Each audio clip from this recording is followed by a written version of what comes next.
Okay.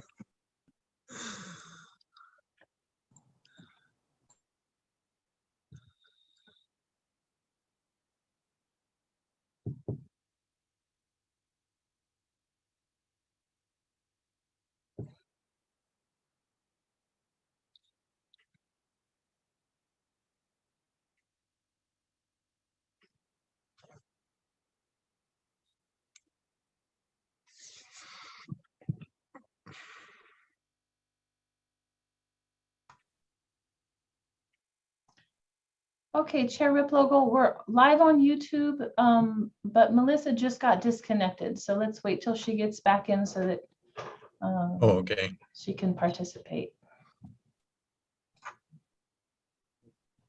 Okay. Melissa, are you in? Can you hear?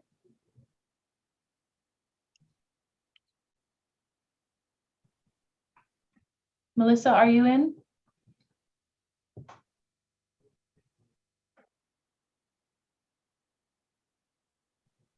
I'm here. Okay. Good morning. The online meeting of the Windward Planning Commission will now come to order. It's Thursday, July 1st, 2021. The time is 9:07. Based on the governor's 19th proclamation related to the COVID-19 emergency dated April 9, 2021, we are holding this meeting online. This is to maintain physical distancing and to prevent the spread of COVID-19. The public can observe this meeting on YouTube live stream by following the link provided on the county website calendar or by using the URL advertised on the agenda. The video recording will be available on the same YouTube channel. Minutes and transcripts will also be posted on the county website at a later date.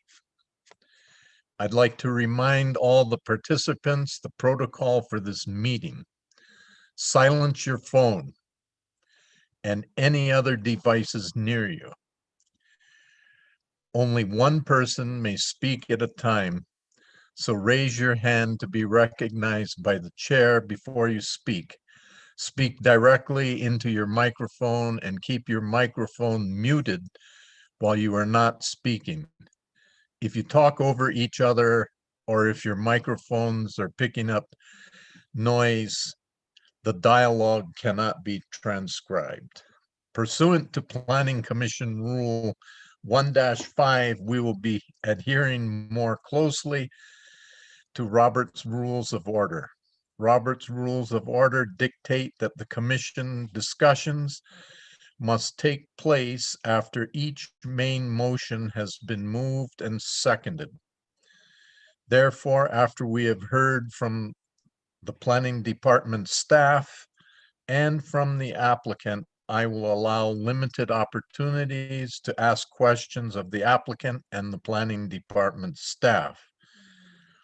But the commissioners may not discuss the item amongst themselves until the main motion has been made. Each commissioner will have not more than 10 minutes to ask questions of the applicant and staff.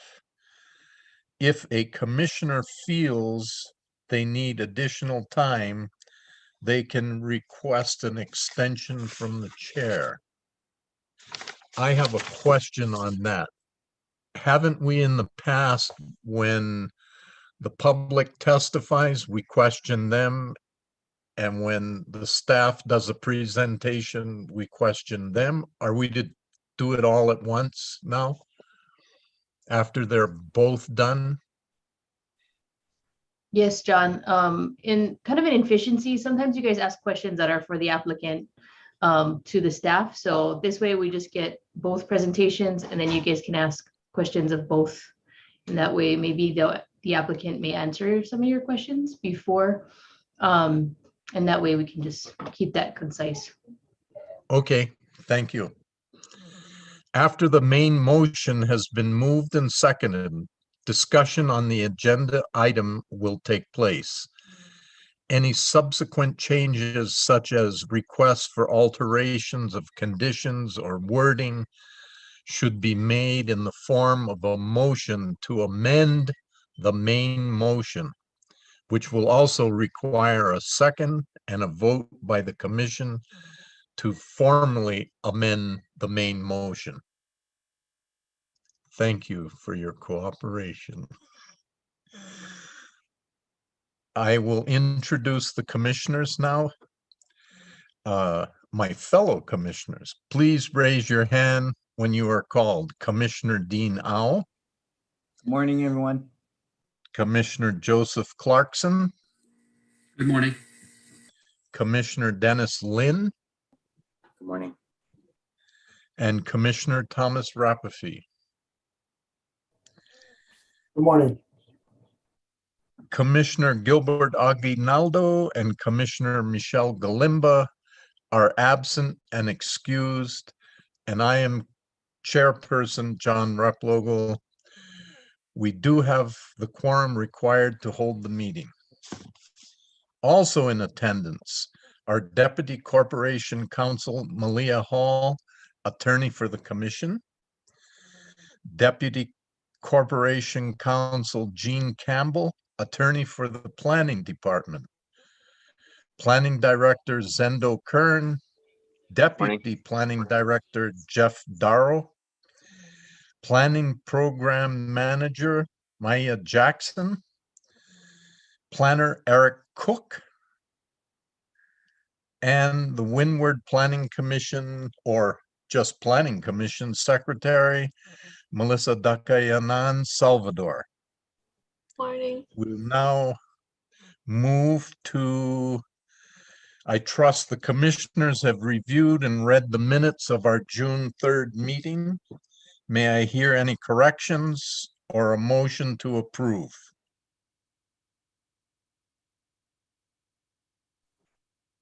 So move to approve. It's been moved by Commissioner Lin. Do I have a second? Second. Second by Mr. Clarkson. All those in favor, say aye. Aye. Aye. Aye. The ayes have it. The minutes are approved. We're moving on to statements from the public on agenda items. We have 4 testifiers registered to give oral testimony. Number 1 on the agenda is Connections SPP 12-138, Mr. Stephen Wong. And number 2, Kripal Meditation SP 2220. And Carrie Dickey Clark, Tim Lloyd, and Richard Griffiths. I ask you to limit your testimony to 3 minutes. And you will answer questions from the commission after the staff has done their thing, and we'll do that all at once.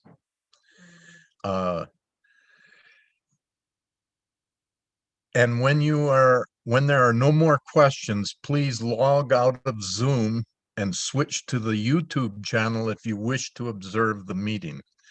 This is to number the limit of participants on the screen in order to better manage the meeting and also minimize connection disturbance and noise. I'm going to swear you all in together. Please raise your right hand. This is the testifiers. Do you swear or affirm to tell the truth before the Windward Planning Commission?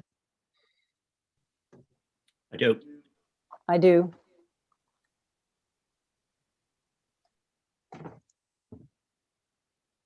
Mr. Wong?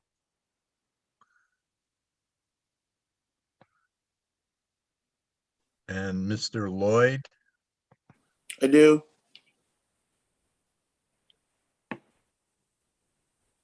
How do I unmute? Where? Mr. Wong, are you muted? I heard you, Mr. Lloyd. Okay, thank you.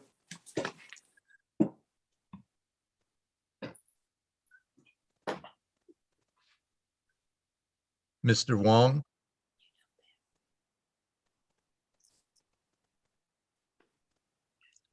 Okay, if he shows up, I'll swear him in again. So, before you, please give your name and the town you live in prior to your testimony. First testifier, Mr. Stephen Wong. Can you raise your hand? Yes, you raise your hand. Look at you.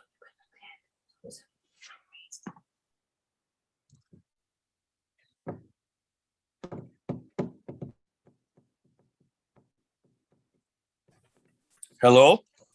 Hello, Mr. Wong. Yes, this is Mr. Wong. Okay, I'm gonna have to swear you in again because you didn't get to say, you didn't get to do it. Okay.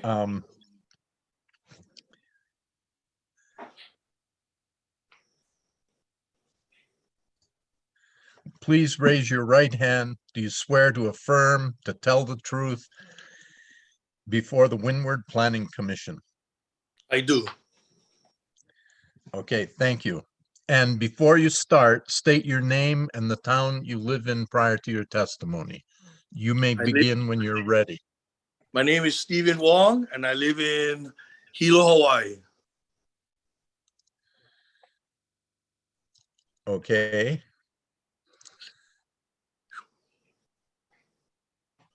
You are testifying on connections? Yes. Okay, you may begin. Okay, so I like to state the first thing is I'm not one of the good old boys of Hilo. I'm just a regular guy. Second, I want you to take just 5 seconds and listen. You notice how quiet it is? It is really quiet. You only hear the birds up here. And also, we have 5 schools in a 4-mile radius. Hilo Union, Hilo Intermediate, Hilo High, De Silva, and Kalamana Elementary School. Do we really need another school and a dorm up here? And also the infrastructure, the water, the sewer, the roads. Can that handle that many more people up here? And I also have questions with the school. A while back, one of the teachers, I guess he's a teacher, told me they're gonna build a farm. And I asked him what they're gonna do with the pigs. There's a lot of pigs in that property. And he told me he's gonna shoot them. Now, this is not a hunting area. This is a residential area. And that's his mindset. He said he's gonna shoot them. And also earlier this year, I see 4 students from that school going by in the property with their all-terrain vehicle. 4 of them sitting in there, no social distancing. And next thing you know, the school is shut down because of COVID-19. I mean, what kind of practice does this school do? I mean, but my real concern is it's so quiet up here. And that's all I gotta say. Thank you. Thank you, Mr. Wong. I believe the commission is going to go into executive session now. And when that is done, the commissioners may have some questions for you regarding your testimony. So if you could hang on till we are done with that, please. Oh, you froze up. I froze up? So I'll repeat it for you. The commission is going to John? go in. Sorry, Yes. there will be no questions today Oh, for that. okay. We're only going into executive session. If Mr. Wong would like to come to the next hearing, then, you know, you guys can ask him questions if you have questions at that time. Okay, Oh, okay. so you folks have a date for the next hearing? Not at this moment. Most likely it will be next month, but just look out for the agenda, and it'll be posted in the paper as well as online in the county calendar. Okay, or somebody can send me an email. Yes. Okay, thank you very much. Thank you, Mr. Wong. Okay, bye. Bye. Okay. Next up, we will have the Kirpal Meditation SPP 2220 testifiers. And first is Carrie Dickey Clark. You may begin when you're ready, Ms. Clark.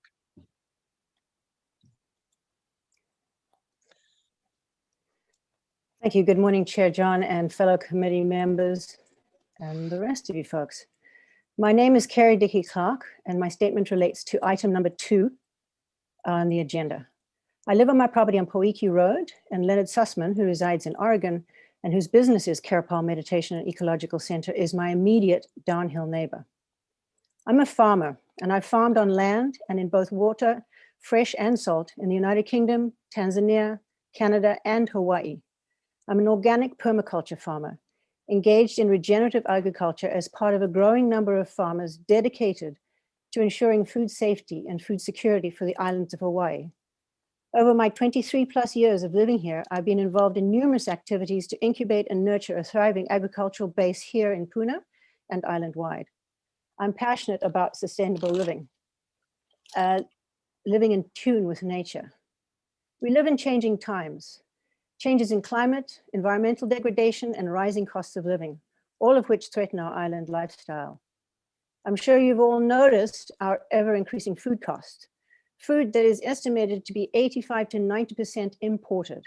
This makes us vulnerable. In order to be resilient and self-sufficient, we need food security. The government of Hawaii has stated a strategy to increase food self-sufficiency since 2012. Perhaps you're familiar with its slogan, buy local. It matters. However, all the attempts to decrease the cost of imported food will go nowhere if we don't have adequate farmland. Land zoned for agricultural use is essential, the very roots of our being self-sufficient. In March of this year, Mayor Mitch Roth hosted the Sustainability Summit, for Hawaii. Thousands of people attended. Topics ranged from climate action through energy, affordable housing, and sustainable agriculture. I was pleased to see our new planning director, Zendo Kern, in attendance, so know that he knows how important maintaining and expanding our agricultural land is. How essential a healthy, well-supported agricultural base is for all of us here, especially in Puna. Puna, which used to be the breadbasket for the whole island, and Puna, where we lost an estimated almost 2,000 acres of farmland during the 2018 lava flow, which has had a devastating impact on so many of us. Let's protect and grow more agricultural land to ensure our food safety, while we grow more farms and farmers to grow our economy, bringing back jobs and enthusiasm for regenerative and self-sufficient agriculture. We have the know-how. Regenerative ag is a reality. It's being practiced on decimated lands all over the planet where food deserts are being greened. Let's be more far-sighted and choose to invest in our future by protecting and expanding our essential ag lands. Let's make Puna the breadbasket of Hawaii again. And finally, I understand from folk in the planning department that they're under-budgeted and understaffed, especially in regard to inspection and enforcement of their rules and regulations. As a tax-paying active community member, I'm wondering if we can change this. Perhaps we could use incentives rather than punishment for the transgressors. I'd be happy to offer my services to exploring solutions and positive change in this arena. Thank you for your time. Thank you. Next, we have Mr. Tim Lloyd.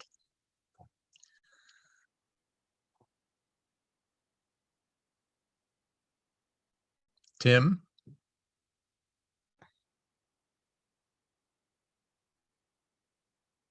Tim, are you there? I'm here now. Can you hear me? Yes. Okay. I'm figuring this out. This is all new to me. I don't know the videos. You can turn your camera on if you wish to be seen. Can you show me how to do that? Working on that. Try here.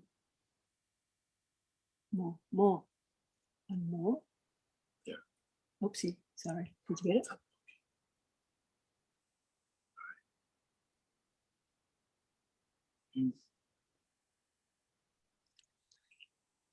All right. Well, Let me figure it out. Okay. Oh, yeah, start video. Okay, got it. all right. There you are. There I am. Hello, my name is Timothy D. Lloyd. I live on Wiki Road, Pune District, and I'm contesting on agenda number 2, KMX special use permit. The reason I'm contesting this is around 2005, Mr. Sussman had brought a home down from Waimea as his residence and started building since then, fully aware of the building requirements, having to get this building set up and just bring it there, and also the cesspools requirements. Since then, he's been building repeatedly for the last, 10 to 15 years to create what KMEC is now, fully aware of the regulations, requirements, and doing so in those expansions. It's gone to various different communities in our environment, Yoga Oasis, down at Kalani, La'akea, to try to get his operation to model theirs and building the structures around that so that he can get by what are required by building permits and whatnot. To which leads us to this point in time now is that he has 17 structures that people are living in and working his farm, which is a very beautiful property. I've helped input on that. We haven't contested myself anything until now when he finally had to come with some compliance.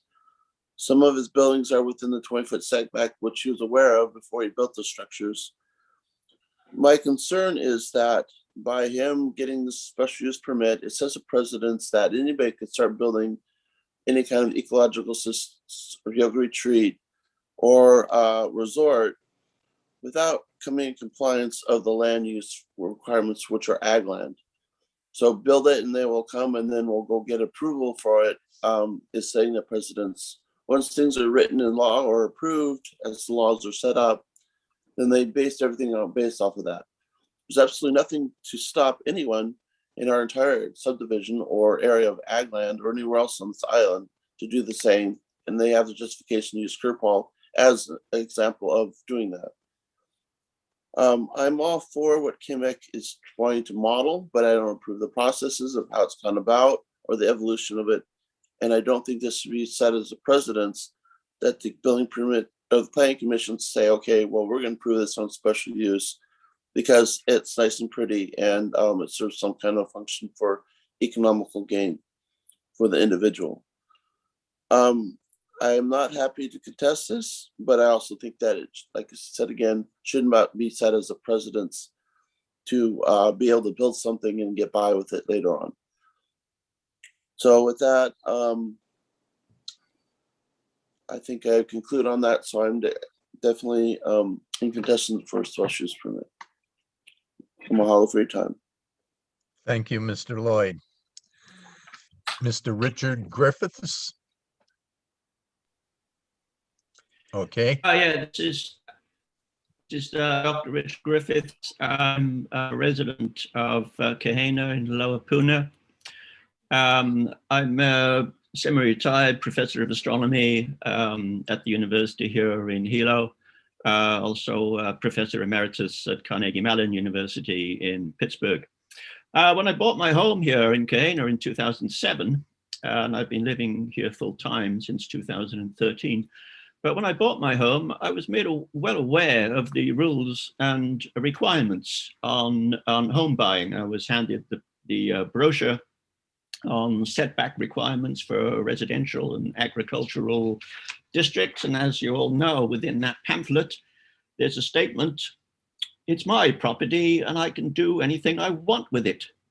And the pamphlet then goes on to explain what if people did whatever they like with their property. And so there are extensive rules and regulations about what you can and cannot do. Pohoiki is an agriculturally zoned area, an area where people are trying to live sustainably, as pointed out by Kerry Dickey Clark. Now, KMEC has openly advertised on the web since 2010, a website that was copyrighted by them in 2008. So the public has been able to book lodging and board, that is accommodation for vacation or retreat purposes since 2010. This operation continued with many buildings being added without permits until the pandemic last year. Late last year or sometime last year, an incoming visitor was questioned at the airport as to where they were staying. The response that they had was KMEC, which was not registered as a quarantine site. Without the pandemic, the KMEC would have continued unpermitted, presumably indefinitely. So the question I have is, why would the county reward Mr. Sussman for 13 years of operations which flagrantly ignore the regulations? If the permit is approved, then it's a clear indication to the whole community and Big Island residents that they can ignore the rules and develop land and buildings as they see fit, mainly because the county doesn't have enough people to enforce the regulations. The question arises, just because there aren't police officers around, does that mean that we should disobey the law? Surely not. Thank you for your time. Thank you, Mr. Griffiths. Okay.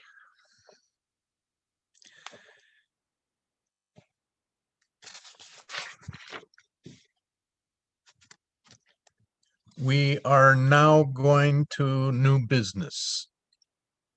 If you can wait until we get back to this, you'll find out what happens. Okay. The executive session, applicant connections, New Century Public Charter School, community-based education support, Survive CBESS SPP 12-000138. Discussion only. Executive session to consult the commission's attorney on questions and issues pertaining to the commission's powers, duties, privileges, immunities, and liabilities concerning Intermediate Court of Appeals, January 31, 2020, memorandum opinion vacating the County of Hawaii Windward Planning Commission's May 12, 2014 decision and order which denied special permit SPP number 12-00138 and remanding the special permit SP number 12-00138 back to the Windward Planning Commission for further proceedings consistent with its memorandum opinion. The subject special permit sought to develop a K-12 charter school campus with dorm facilities and related use on approximately 70 acres situated in the state land use agricultural district. The property is located on both the south and northeast sides of Adita Street near its intersection with Kaumana Drive, adjoining the Pacific Plantation subdivision in Kaumana, South Hilo, Hawaii, TMK 2-5-006141. Commissioners, may I hear a motion to enter executive session and a second? Mr. Chair, a point of orders. Yes, Um, for full transparency, my wife works at the Connections Charter School. Therefore, I must recuse myself in participating in deliberating this agenda item number 1. So okay. after this agenda item is done, if somebody can call me back and I can come back on Zoom. Thank you. I can Okay. actually put you in the waiting room and then just pull you back in when we're ready. Okay, sounds good. Thank you. Do we still have a quorum? Yes. Okay. All right, I will thank you, Commissioner Rapafi. Mr. Chair, Al, I just, for full transparency, I too would like to just make mention that I was on the Planning Commission when this applicant was being heard. And moving forward, I believe I can still serve for this agenda item. okay. I would agree with that, but I am going to defer to our attorney, Ms. Hall.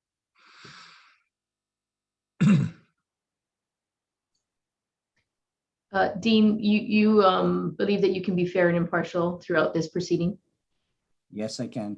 Okay, thank you. All right. Once again, I will entertain a motion to go into executive session. Mr. Clarkson, I move that the commission enter into executive session to consult with its attorney regarding questions and issues pertaining to the commission's powers, duties, privileges, immunities, and liabilities pursuant to HRS 92-5. thank you. A second? Mr. Lin, I second that motion. thank you. It's been moved and seconded. All in favor, say aye. Aye. Aye. Okay, we will go into executive session. Miss Jackson, I don't know how that's gonna go. Yes. So I will put you in a breakout room. You can have your discussion in there. Malia and Melissa will also be in there.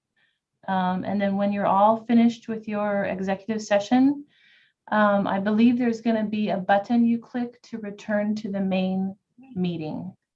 And so you'll just click that button and come back to the main session here, where we will all be waiting. Okay? You're sure Okay, there's no, thank you. it won't be streaming our meeting, our executive session? That's correct. Only the main session that we are all in here streams on YouTube. Perfect, thank you. Okay? So just give me one moment to set up the breakout room.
Permission.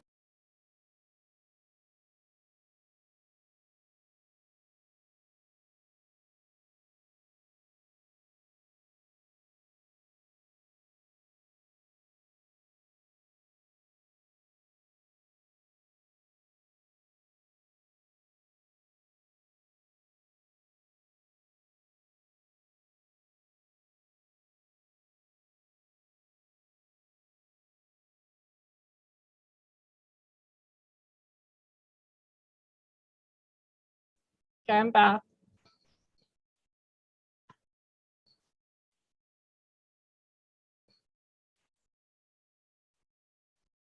Melissa, do you show that I just made you co-host?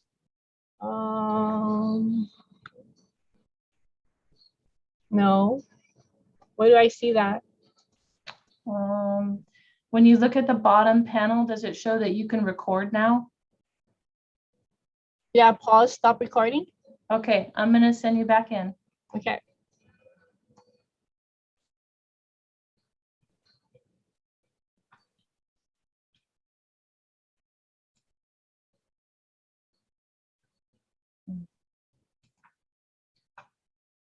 Um,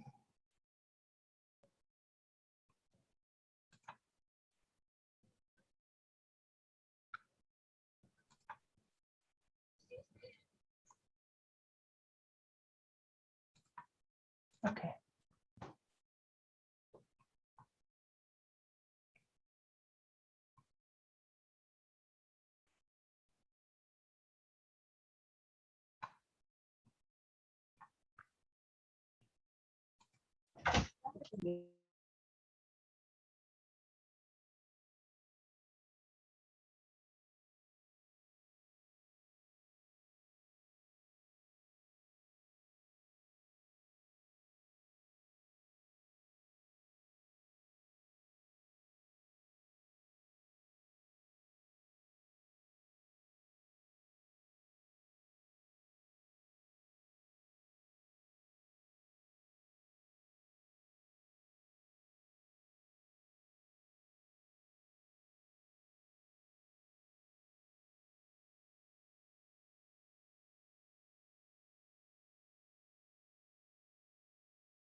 John, you're muted.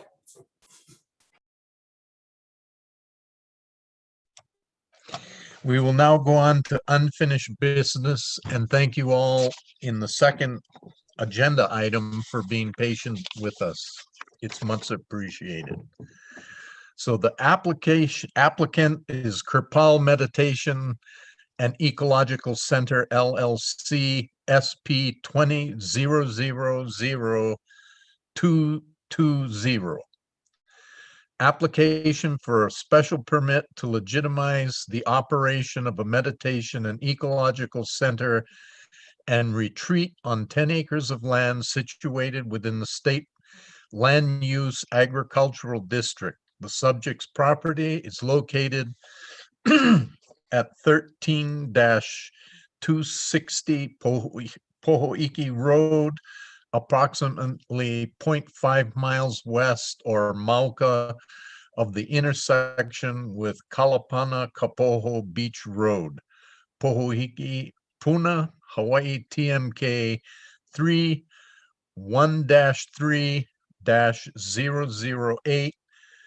1-3-1-3-008005. John, Staff sorry, present- point of order, 1 second. Yes, Um, yes, ma'am.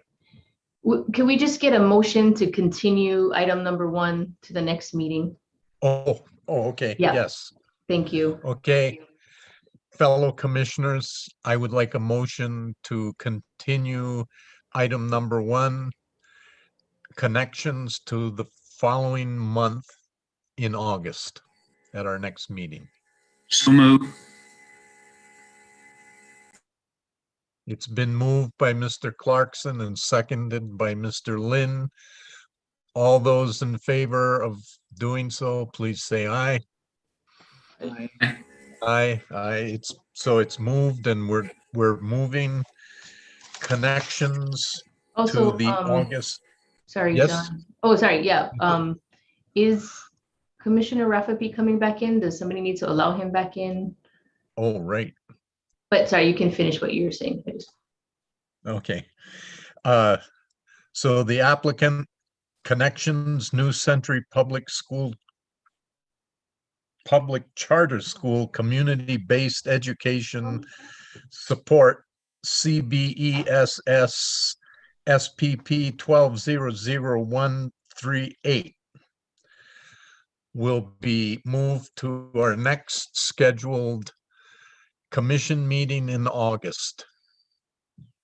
All those in favor say aye.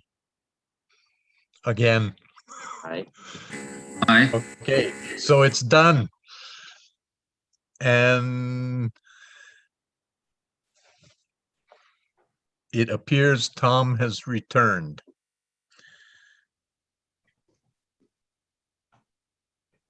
But I can't see you, brother.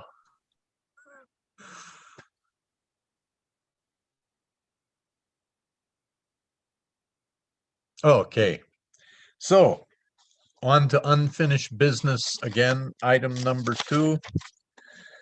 Kapal Meditation and Ecological Center LLC SPP 20-000220. Application for a special permit to legitimize the operation of a meditation and ecological center and retreat on 10 acres of land situated within the state land use agricultural district. The subject property is located at 13-260 Pohoiki Road, approximately 0.5 miles west or Mauka of the intersection with Kalapana Kapoho Beach Road, Pohoiki, Puna, Hawaii. TMK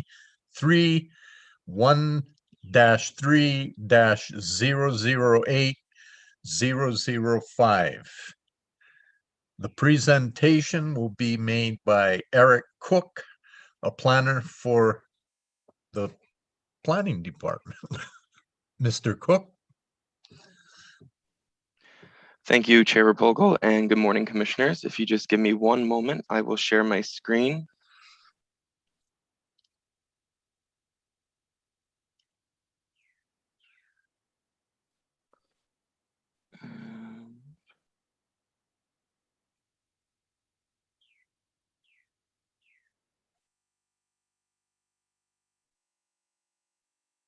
Okay, is everyone able to see? Yes. All right, great. So as Chair Rapolgo mentioned, this case is for a special permit. And with that, we'll get right into the presentation. Oh my goodness.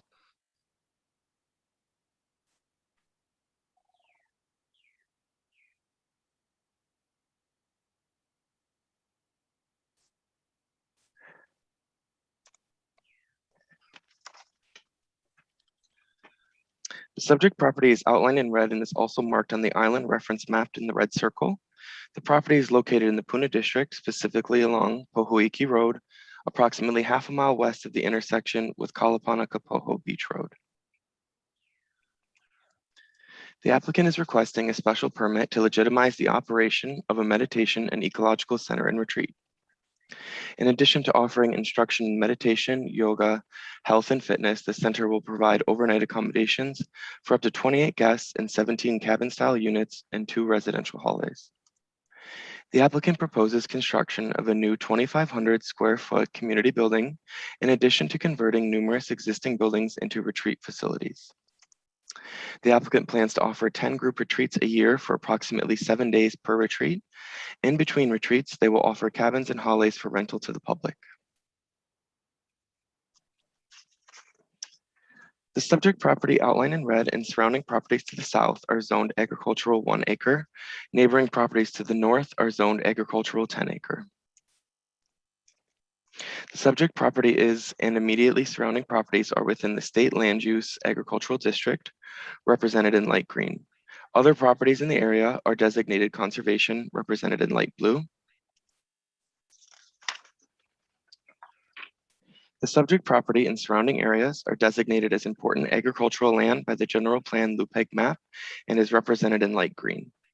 Other nearby properties are designated as extensive agriculture, represented in white, and open, which is represented in dark green. This is the applicant, their provided proposed site plan. The property is improved with a permitted 500 square foot efficiency dwelling built in 2007, a permitted 392 square foot octagonal gazebo built in 2007, and 3 utility sheds with active open permits. The applicant intends to maintain the dwelling as the residence of the landowner.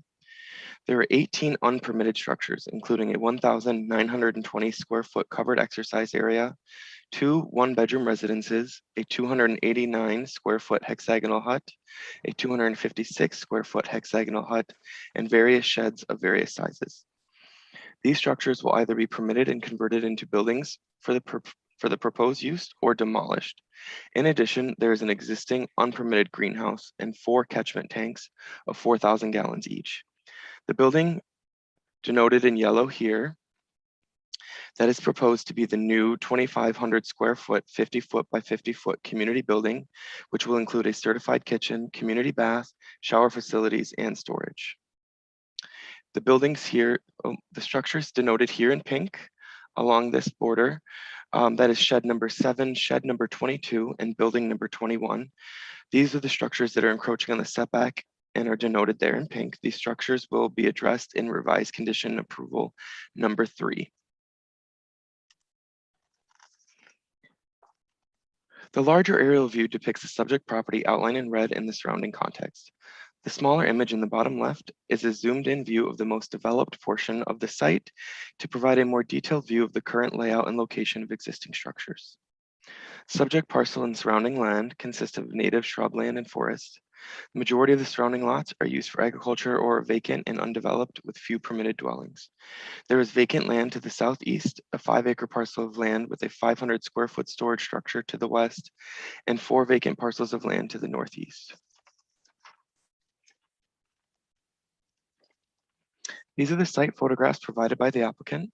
The photo on the left is taken from the entrance of the subject property looking west on Pohoiki Road. The photo on the right is taken from the entrance of the subject property looking east on Pohoiki Road. Following the approval of a petition for a standing in a contested case hearing and subsequent mediation, the parties have agreed to several revised conditions of approval. This one, there have been 3 conditions that have been revised. This is the first one, revised condition number 3. This revised condition addresses the encroaching structures and how they will be dealt with. Encroaching structures adjacent to TMK 1, 3, 8, 6, 7 will be moved out of the setback. Structures encroaching on other yard setbacks will either be moved out of the setback or will be handled by acquiring a yard setback variance. The second amended condition is revised condition number 8. This revised condition addresses quiet hours. Quiet hours will be from 9 p.m. to 9 a.m. with the exception of grounds maintenance such as lawn mowing and weed whacking, which will be allowed to begin at 8 a.m. This condition also addresses decibel sound limits during hours of operation as well as during quiet hours. The third revised condition is revised condition number 10. This condition addresses the use of the property as a venue for weddings or concerts. Based on the proceeding, the planning director's recommendation is approval with conditions. Following reaching an agreement on the revised conditions of approval in mediation, the intervener, Ms. Carrie Dickey Clark, has withdrawn her petition for standing in a contested case via her email dated June 4th, 2021. The commission should have received this documentation sometime this week. And with that, I am happy to answer any questions the commission may have.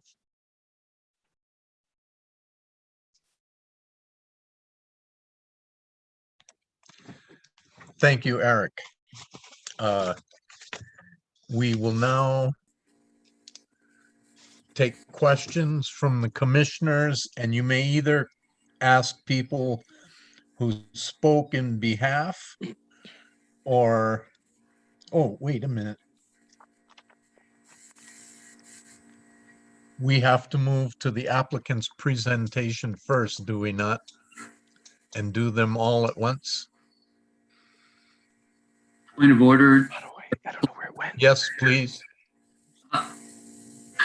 Maybe I misunderstood, but I thought your presentation at the beginning of today's meeting indicated that we do not ask questions until after a motion for action has been made on an application. Was I wrong in interpreting your statement that way? I don't believe so. This is new to me. So I'll just, yeah, the question, you can ask questions. The point of the other portion of his opening statement was that the deliberations and opinions, you know, once we cross that, that should be after the motion is made. So just a reminder, you guys do a good job of it, but just a reminder that questions only during, you know, before a motion is made, and then after that, you guys are allowed to deliberate and discuss.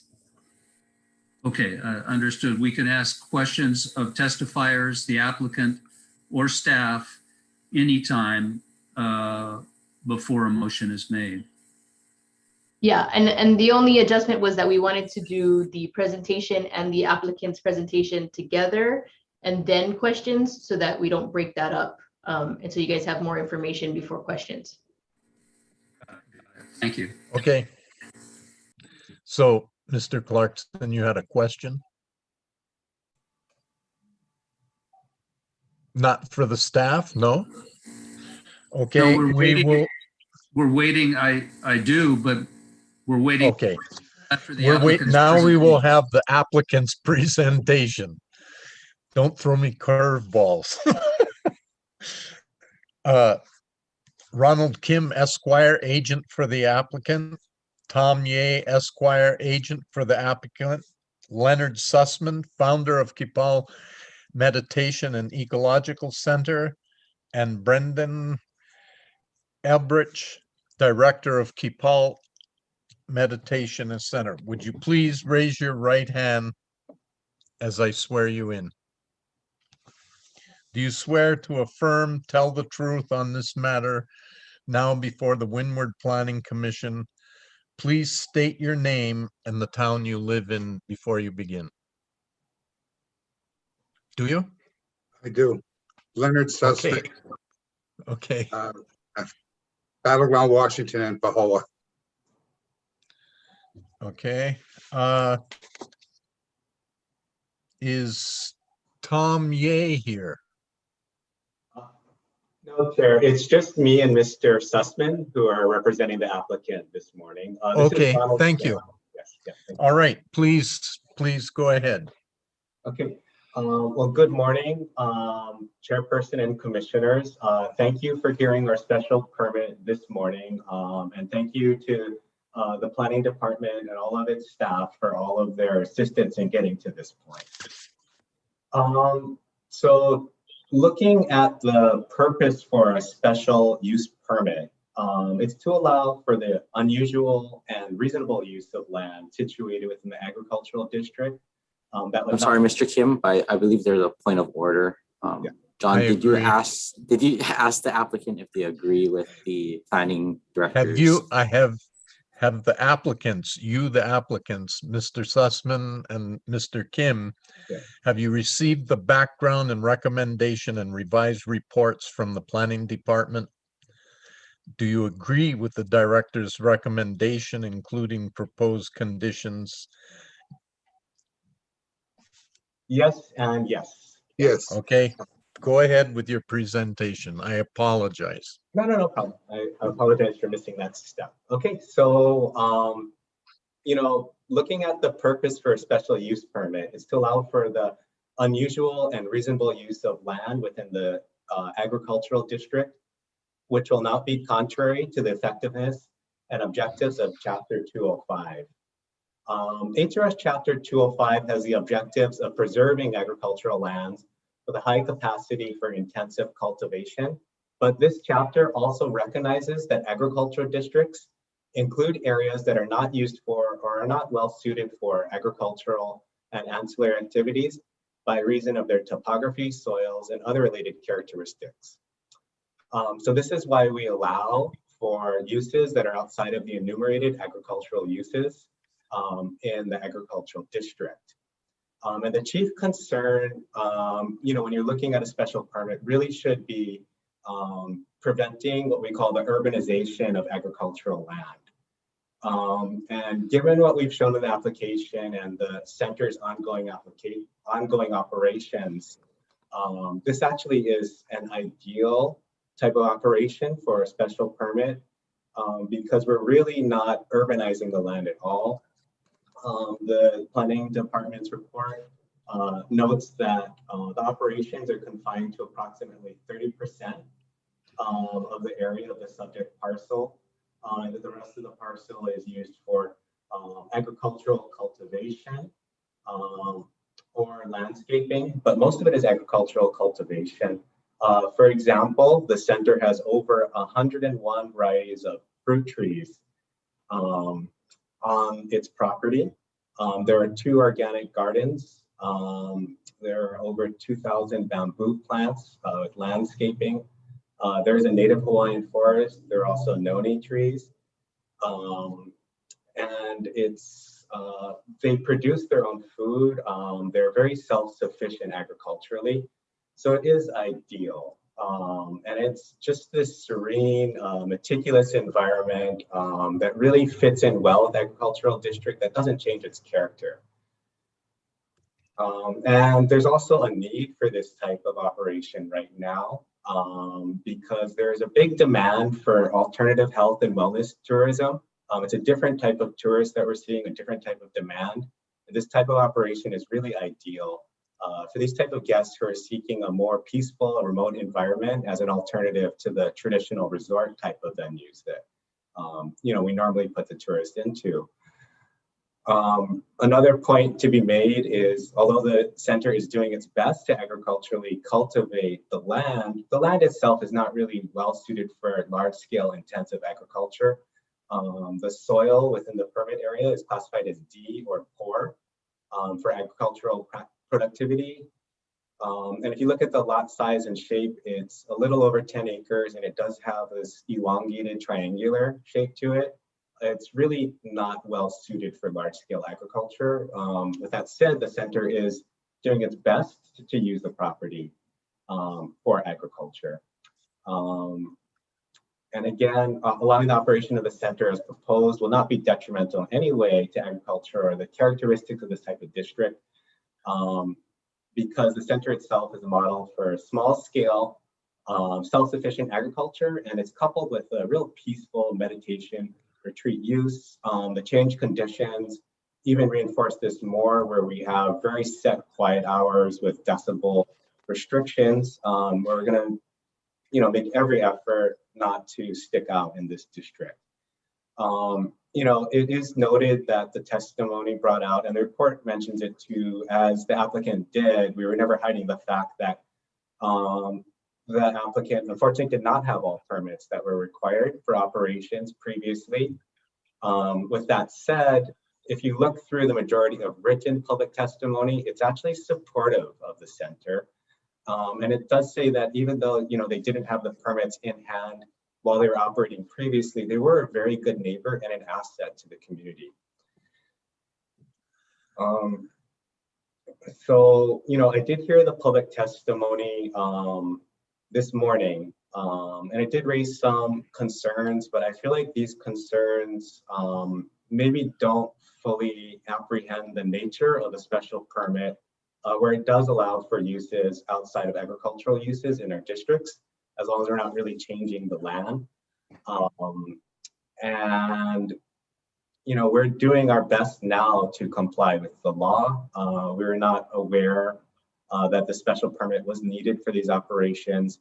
And part of the special permit process is going to involve getting building permits or getting change of use permits to allow for the use of existing buildings, going through the proper plan approval process with the planning department.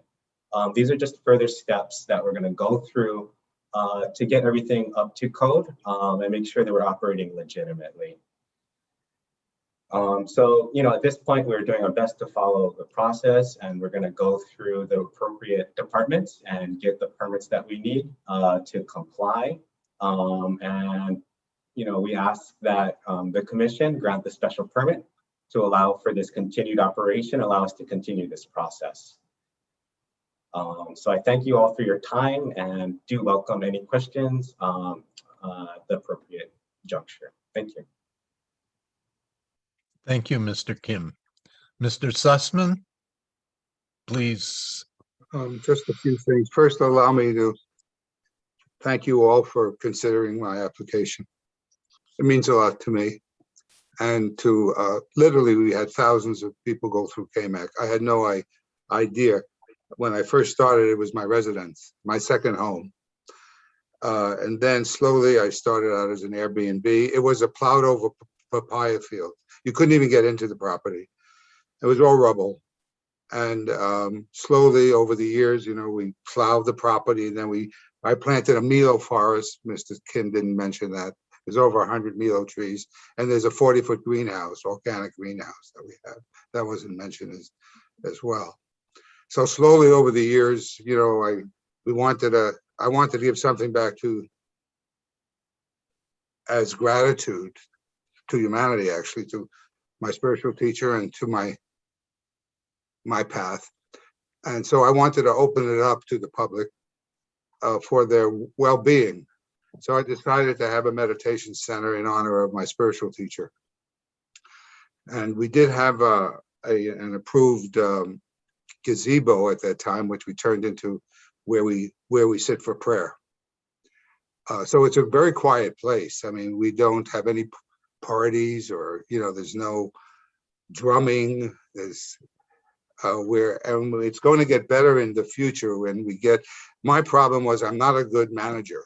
I had a lot of difficulty getting a management team over the years. And now for the past 3 years, we have a good team and it's getting better. And we're getting systems in place and programs in place for meditation and ecological classes and so forth over the next year or so. These things, once we get the permit, we can go more into that aspect of being of service to our community. That's all I really have to say. I think the letters, this all came back, these 13 or 14 recommendation letters from our neighbors came to me overnight, just about when I learned that there was an opposition from my neighbor. And I learned that her opposition would be forthcoming. I contacted a few of my neighbors and one told the other, and before you know it, I had over 13 thank yous from the neighbors and the community at large. And if you happen to look at any of our reviews from Airbnb or any of the reviews, you'll see that most people are very, very grateful, and they all say the same thing. It's a very peaceful place. And also we're organic, we're gluten-free, and we're vegetarian. So, you know, we don't kill pigs. I've never on my property, we've never killed a pig. In the beginning, we had a Hawaiian hunter come by once, but one experience of that was enough. So now we try to catch them and take them off property. Thank you. It's been a learning. Thank you, Mr. Sussman. Are there questions? Yes, Mr. Owl. Thank you, Mr. Chair. Thank you, Mr. Sussman. Thank you, Mr. Kim. I do have a question for the applicant. Has any efforts been made since the last meeting to address concerns? And another follow-up question with that would be, has there been any efforts made since the last meeting that addressed the current revised conditions? For example, has any buildings been knocked down yet? Are you waiting for this hearing? I just want to know that.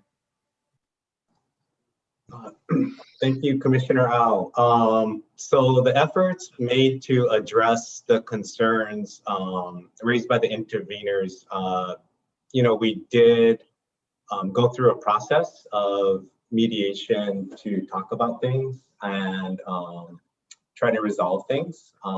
And that's why we have changed conditions before you today. Now, as far as the applicant going forward with matters, we started some design and planning, but reluctant to do too much until we go through the special permit process to understand whether or not it's going to be fruitful to invest capital in moving forward with the project. I have one addition to that, Commissioner. We were 1 foot into the neighbor's property, approximately a foot. One corner of one building was in the property, physically. And I employed a contractor and a designer. We remodeled the building entirely, and we put a foundation under the one corner that we believe definitely would pass inspection if they were to allow a variance for that, and then we would move it around to the other corners. That cost about $3,000 to do that remodeling of that one encroachment building. So that has been done since our last meeting. The other buildings are on my property and will be moved according to what we've all agreed on in mediation. It's all in there. You just can't move a building. You have to get a permit beforehand to move the building. So we've addressed all those concerns. And I have every intent to follow through with what's in the agreement. Thank you. Mr. Clarkson. Yes, this is a question for the applicants. How are you providing potable water for your guests at this time, and for your proposed commercial kitchen? I mean, is there a county water line abutting this property, or are you going to be trucking in potable water? I'm just curious about how you're supplying water to your guests and to the kitchen. May I answer? Yes, I just wanted to point out that we don't have guests presently, but with that, I will let Mr. Sussman fill in the rest of the blanks on that. Okay. We have 4,000-gallon tanks, and we have the state-of-the-art filtration system, and it's routinely maintained by home improvements. We never had an issue with our water. Having said that, we bring in water routinely through Julian Water. We use county water. We have that trucked in on a regular basis when the need arises. So we have both. Our filtration system goes down to 0.5 micros, if I'm saying it right. I know it's way above the industry standard. And so we're doing that. And I'm prepared to do whatever the county recommends in that regard from the Water and Planning Department.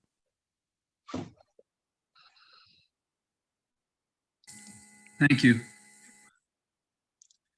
Anything further? Any other further questions, statements? Yes, Mr. Rapafi. Thank you, Mr. Chairman. I have a question for the applicant. Are all these, do you have building permits for these facilities? We have 3 or 4, we have 2 permits that I know of. My house was permitted, and we can have 5 people there. And then we have the meditation gazebo was permitted. This was way back in 2006. And we have the shed and maybe 1 or 2 other permit pending that was mentioned. Nothing else has been permitted.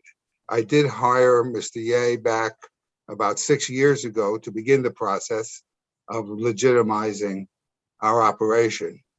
And being new to the whole process of land owning and surveys and so forth, our first survey was just the corners of the property. So I really didn't know where the property lines are between the triangle corner. And then, we built cabins. I wanted to have a sleeping cabin. So in order to get we were encroaching on my neighbor's property to the east. After the second survey, I realized that. And I called her and mentioned that I'm encroaching and so forth and so on. I employed Mr. Ye at that time. This was several years back. Okay, thank you. You got it, Mr. Sussman. I have a follow-up question. So have you employed an engineer that will sign off on the unpermitted structures? We're in the process of interviewing engineers at this time. I've employed Val Coulter to begin the process, and she has already provided or is working on 2 permits to redo the other ones. Regarding the engineer, we're going to have to hire one. We have one from Teague Bali. We might use them and their engineers. So I haven't hired anybody yet, but we're looking for one. If you could recommend any, I'd be happy to do that. Well, because you will have to have building permit, you will have to have electrical permit and a plumbing permit. So I'm just wondering if you have everybody lined up that will be approving all these, issuing the signing off on the application for getting building permit, electrical permit, and plumbing permit. Not the answer is no, we don't have everybody lined up at the moment. The first order of business in my mind was to first know that I'm going to have a retreat center. I still don't know if I'm going to have a retreat center because you haven't voted. If you don't approve it, then there's no point in getting anybody to approve anything because we're not going to have a retreat center. It's going to be my home. If you do approve it, I'll go ahead and hire the appropriate people, find them and hire them to get it approved. That was my thinking, maybe incorrectly so. But we do have, I have to say, we have a very professional general contractor type of person who's built many facilities on the mainland, from shopping centers to office buildings and so forth, that is helping me through this process. All right, thank you. You're welcome. Is there anything else, fellow? Yes, Mr. Lin. Thank you, Chair Ruffolo. This is a question for the planning director, Mr. Kern. So based on the photos I see in the background report, this is from the applicant or from actual staff photos that went to inspect the property? I will have to defer to staff for that one. All the stuff from the road would be our staff property. Maija, can you confirm, or Eric? Yeah, I believe that the photos provided in the application were taken by the applicant. And then the photos that we presented of the road in the PowerPoint presentation today were taken by staff. So I guess my question would be, how are we verifying that all these violations and concerns about setbacks are actually accurate? I could speak to that. Please, Like Mr. Mr. Sussman. We've had several surveys. The most recent was 2017, where the encroachment, the actual line, was delineated across our up mountainside that borders Kerry's property. And we realized at that point that we had that 1 foot encroachment and the other 2 setback issues. So that was at that point, just back 2017 or so, by I forget the surveyor's name. So that's all in the records, and we would be able to verify it because we you know, it's only 400 feet from one side to the other, and we're going to move the buildings way beyond the 20-foot setback requirement. I don't know if that answers your question. Well, I guess my question is for the planning department, right? How are we verifying when somebody does a complaint like this? How are we going out and verifying that there is a violation of planning code and setbacks? So when a complaint would be filed, then we would contact the property owner. We would go out there and we would assess it on certain areas that we wouldn't necessarily know, you know, on a setback. Sometimes there's a visual observation, or if there's needed, then we would require that a licensed surveyor do that and actually plot that out on a plot plan, showing where the location of those buildings would be. So it kind of varies depending on the nature of the encroachment, nature of the complaint, nature of the situation. But at the end of the day, it would be verified by a survey. In this situation, that the planning department did not take pictures of any violations other than what is provided by the applicant. Yeah, in this situation, in this case, we're not looking at it necessarily from the violation standpoint. We're looking at it from an applicant, you know, saying this exists, this is here, we're just trying to correct it. On a separate matter, that would be a kind of a different element within the department that handles those, and sometimes there is a connection between those. But in this case, we're taking it at their word. Thank you for the clarification. Is there anything else?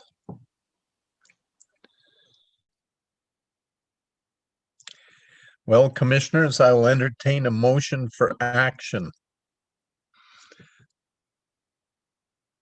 Mr. Clarkson? I actually do have one more question for staff. Okay, please go ahead. Or for the director. This is quite an extensive list of activities that are going to have to be undertaken by the applicant as far as the revised conditions go. Will the conditions all have to be met before the applicant is allowed to use the property as indicated in the permit, or will the applicant be able to use the property during the time period in which the conditions are being met? In other words, for the what will the public be able to enter the property and rent bungalows and whatever and have retreats? So the applicant would be able to use the property based on what would be currently permitted in the zoning. And then the actual proposed activity of the retreat would then be commenced after the various conditions were met. Thank you. Yeah, thank you. Anything further? Concerns? Okay, commissioners, I will entertain a motion for action.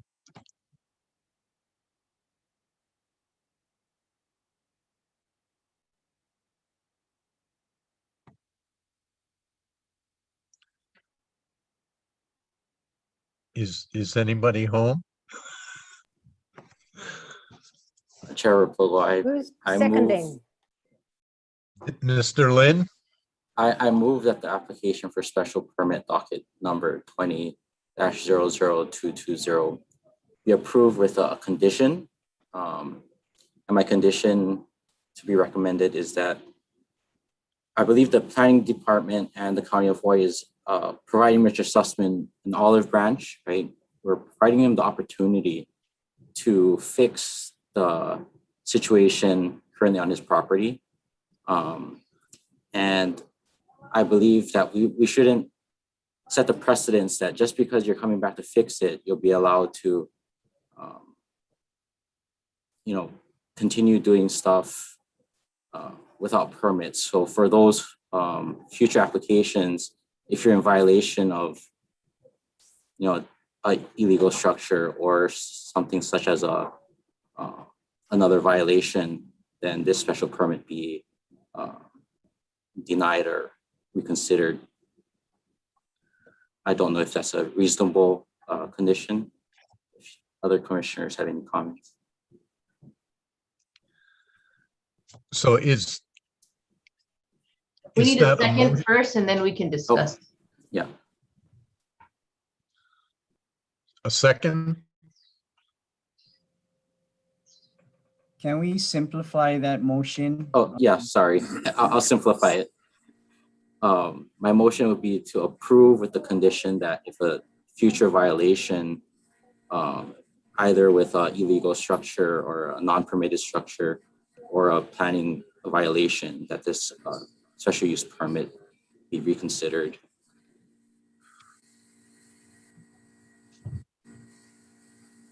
Second? I second. Okay, it's been moved. Excuse me.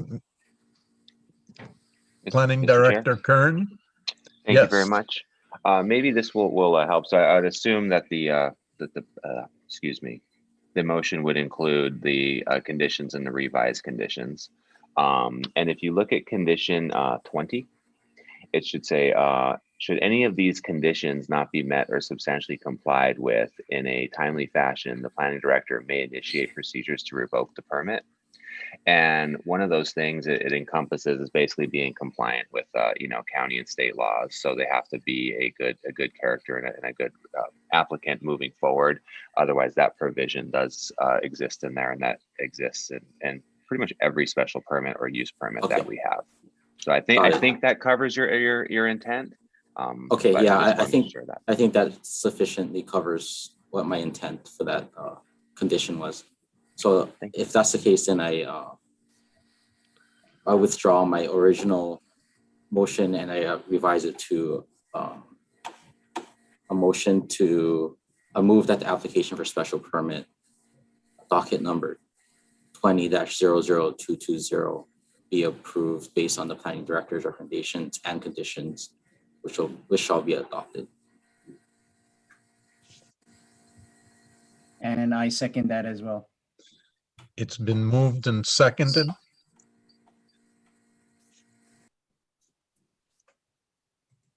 All those in favor say aye. Actually, Mr. Chair, I have a comment. Pause discussion. Discussion, please. Okay, discussion. Can I go, or Joe? You may go. You may go, Mr. Ao, please. Thank you. So I'm kind of conflicted with this motion. I'm looking at this application and this motion in two angles. Number one, for Mr. Sussman as a landowner, and number two, for the business aspect of it, of the rental facility and the violations. As a landowner, if I'm in a setback, if my property is in a setback, I gotta knock that thing down immediately as a landowner. And the same goes for a business owner. So I'm a little bit disappointed that Mr. Sussman and the vacation rental didn't take care of this back in 2017. Why wait now? Whether it's going to be your private land, whether it's going to be the applicant's private home or rental, it's knock the thing down, fill up the cesspools. I'm just a little bit disappointed in that, but I do support the motion for the reasons that we need to keep things up to par. But that's just my thoughts and discussion. Thank you, Mr. Au. Anyone else? Yes, Mr. Clarkson. I'd just like to ask the director or other members of the staff, what would happen to the property, or what actions would the planning department take if this motion were defeated and it was not issued? I'm just curious what would happen then. I can't speak for the other departments. From the planning department side, the applicant would be required to be, get compliant with setbacks or request a variance or go through a proper channel to legitimize, whether the building setbacks and anything having to do with, Chapter 25 on our side. And just for a point, Chair Rapogel, Commissioner Rafferty has his hand up. I'm not sure if that's. Thank you. Commissioner Rafferty. Thank you, Mr. Chair.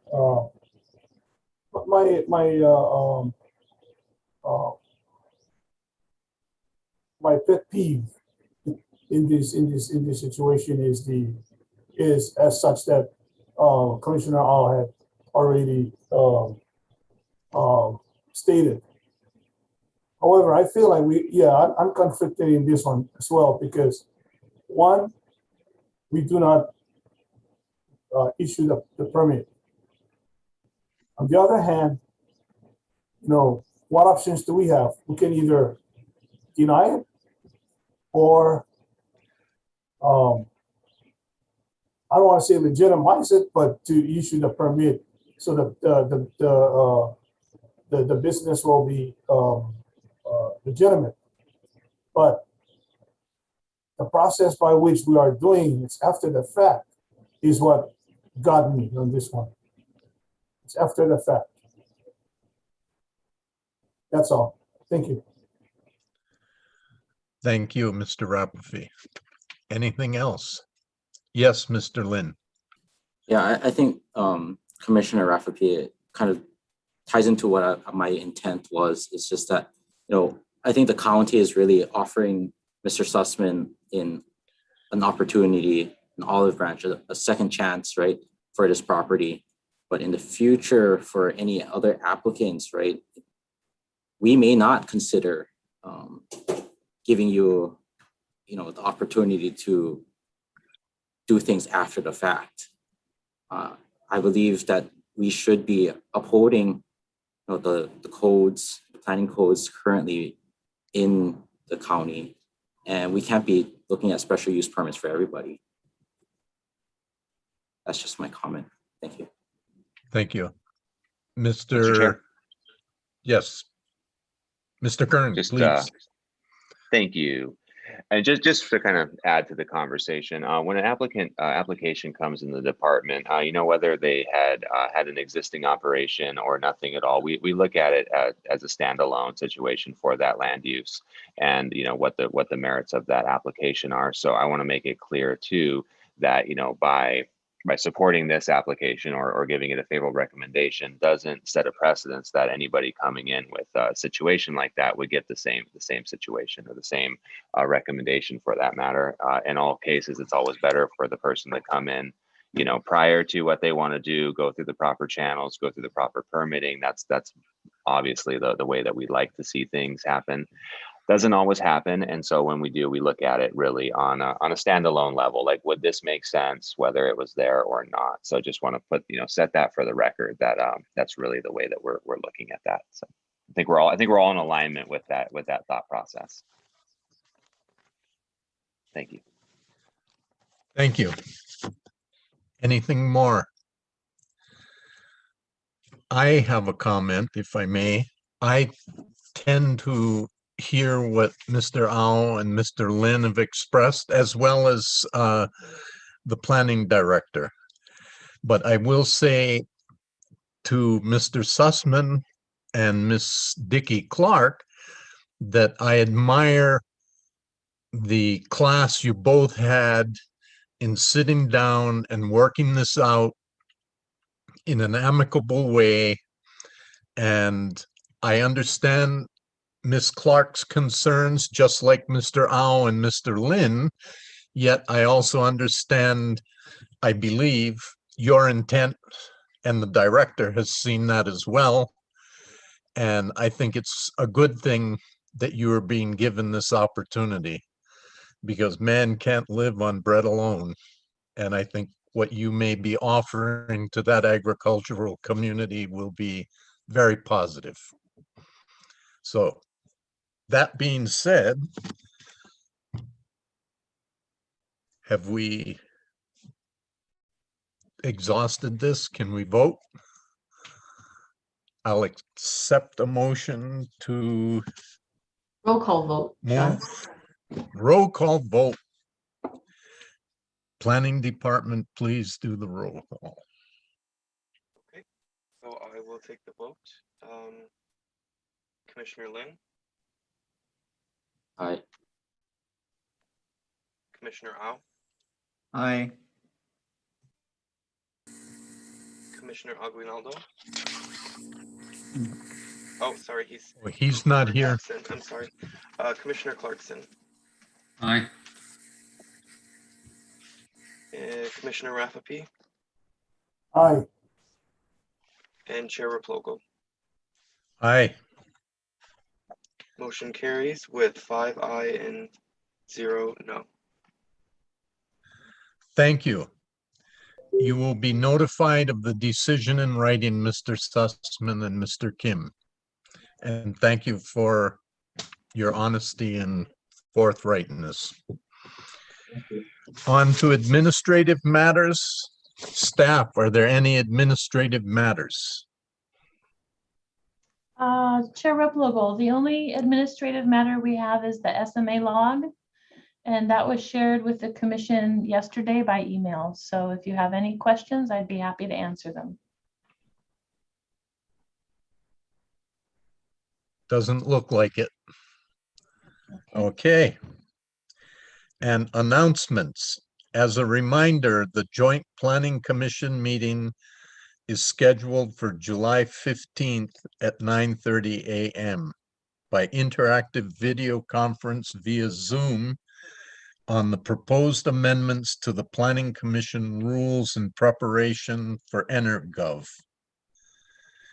And the Windward Planning Commission's next monthly meeting is scheduled for Thursday, August 5th, 2021 by interactive video conference via Zoom. And if there's no further business, may I hear a Mr. Chair. motion to? Mr. Yes. Chair. Yes, Mr. Al. Mr. Yes. Oh, go ahead. So I did, in preparation for the joint July 15th meeting with the Leeward Planning Commission, I was reading over the long document, and I understand what's going on and what we're discussing. But I guess from past discussions, I thought that we're going to add in rules and procedures, and that's what that meeting is for. So I was a little bit disappointed in not seeing issue that I had, or a concern that I had, about not having a conflict of interest set of rules for this commission. As I expressed in the past, I came from the Board of Appeals, and I was chair for that board, and we had a clear, defined conflict of interest set of rules. Since I got on this commission, I think once or twice, we have to announce or recuse or potentially recuse. But if we have a set of rules, it would be easier for us all to follow. So I inquired from the planning department, and I was instructed that we're going to take care of that at future meetings. So I guess my question to staff and to Director Kern is that going to be another joint meeting as well? Yeah, that would be another joint meeting. So I believe that we have it set up so we can kind of get into a general discussion around that and some ideas that we have moving forward outside of this rule change that we're focused on right now due to some of the projects that we have about to finish up here. So we'll be able to have that discussion at that time, and then we can tee that up for a future, meeting where we can put together some rules on writing, kind of based on the feedback, and then it would be another joint meeting. Yes. And does that happen like twice a year, every 2 years? So are we expecting to change it in 2 years, or can we do it? No, we can do it sooner. We have the ability to ask for the meetings and have the commissioners come together and do this. So we can certainly do it sooner than that. I don't think we need to wait longer. I think we could have a focus on I got check, dealing with a lot of things going on in bandwidth, but we can certainly make a concerted effort to get things in front of you folks as soon as possible. And we can discuss that more maybe on time frame and whatnot at the joint meeting, so everybody's on the same page. Okay, yeah, I think it's very important to tighten up our commission set of rules in the environment that we're in now. I just think it's important for all whatever we don't have and we need. I think we need to square that up to protect our commission and our commissioners, because we are all volunteering here. So thank you. Absolutely. Joe? Yeah, I just wanted to hope somebody made a note about the glitch in our rule about reconsideration, that we have to exempt directions from courts. And a question about procedure. If we have questions or suggestions predominantly related to the EnerGov related revisions to the rules, should we send those to staff individually, or should we wait until the joint meeting before even bringing up the subject? My thinking, and Gene or Maya throw something at me, is that you could go ahead and send your comments or concerns to us when as they're coming up for you. Yes, please email me, Joe, and we can try to respond to your questions and then share them with the whole joint commission at the next meeting.